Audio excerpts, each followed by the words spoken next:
everybody. Well, it's been a bit of a rainy day today, and our story today is going to be Mr. Wolf's Pancakes by Jan Fernley. One day, Mr. Wolf was feeling hungry. He fancied some pancakes. Yum, yum, he said, licking his lips at the thought of a big pile of fresh, delicious pancakes.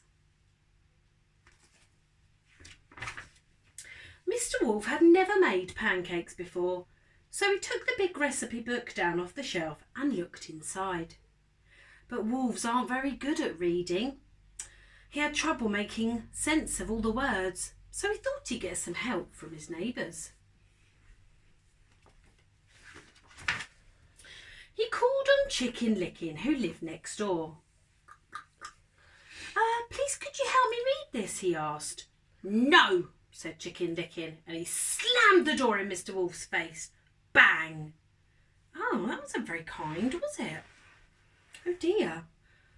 Oh dear, sighed Mr. Wolf, and he sat down and slowly read the book, and he worked out what he needed. So if we have a look here, he's reading, he's scratching his head. And he needs flour, eggs and milk. Mr. Wolf looked in the cupboard for the ingredients, but he couldn't find anything he needed.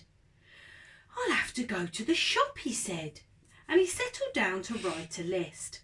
But wolves are not very good at writing, so he thought he'd go and ask Wee Willie Winkie for some help. "You're very clever," said Mr. Wolf. "Could you help me write my shopping list?" "No," said Wee Willie Winkie. "Go away!" And he slammed the door in Mr. Wolf's face with a bang. "There's no need to be like that," Mr. Wolf said quietly. "I think he's a bit sad. He's a bit upset. Nobody's been very kind to him, are they?" Mr. Wolf sat down and tried very hard with his writing until he made a shopping list all by himself.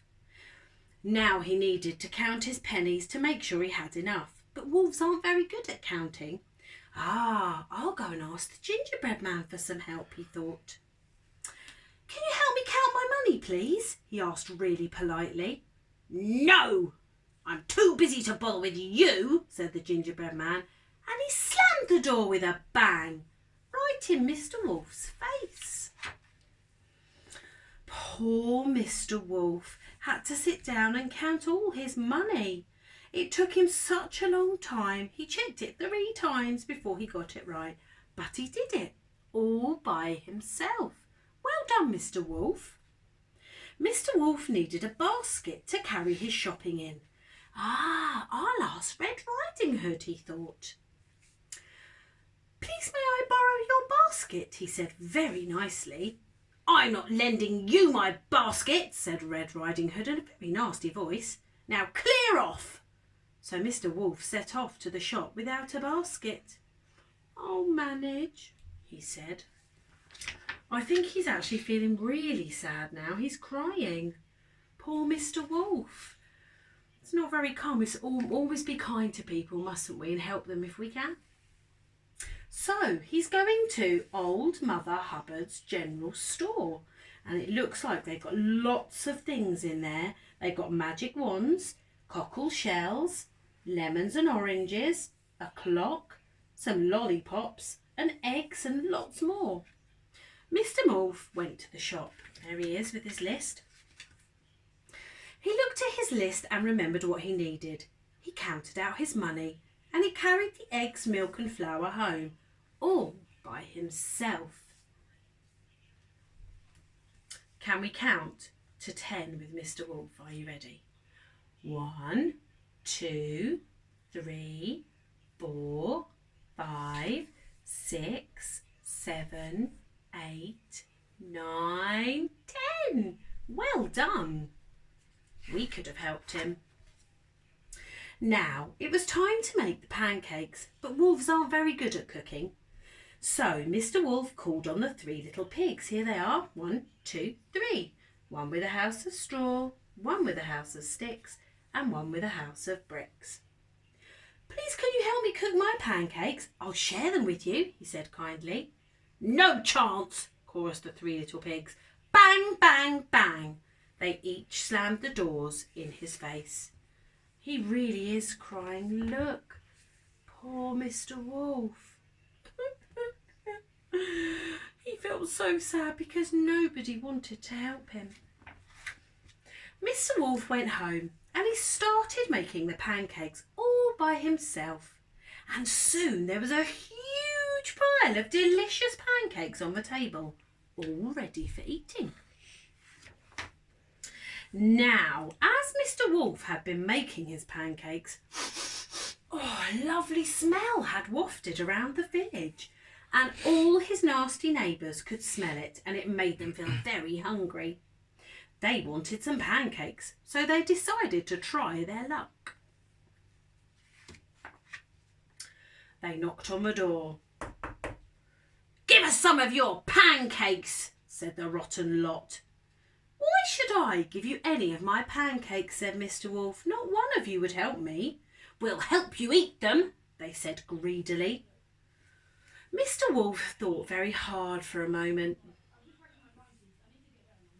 "There's only one decent thing to do, really." "Oh, very well," he sighed. "You'd better come in." The wolf opened the door and whoosh, his greedy neighbours rudely pushed him aside and dashed through the hallway. Mr. Wolf shook his head and he shrugged his shoulders and he followed them into the kitchen. And when they were all in, he ate them all up, snippety snap. And that was the end of his nasty neighbours. And then, with his belly bulging, but not quite full, Mr. Wolf sat down to eat his pile of delicious pancakes, all by himself. And there he is. And he's going to sleep now, look, because he's so full. How about you try and make some pancakes with your mums and dads? I'm going to sing you our pancake song. Are we ready? Pop a little pancake into the pan. Pop a little pancake into the pan. Pop a little pancake into the pan. That's for my dinner today. Now shake on the sugar with a shaky, shaky, shake. Shake on the sugar with a shaky, shaky, shake. Shake on the sugar with a shaky, shaky, shake. That's for my dinner today. Now squeeze on the lemon with a squeeze. Squeeze on the lemon with a squeeze. Squeeze on the lemon with a squeeze. That's for my dinner today. Now throw it in the air with a 1, 2, 3. Throw it in the air with a 1, 2, 3. Throw it in the air with a 1, 2, 3. That's for my dinner today. Yum. Well done. See you tomorrow.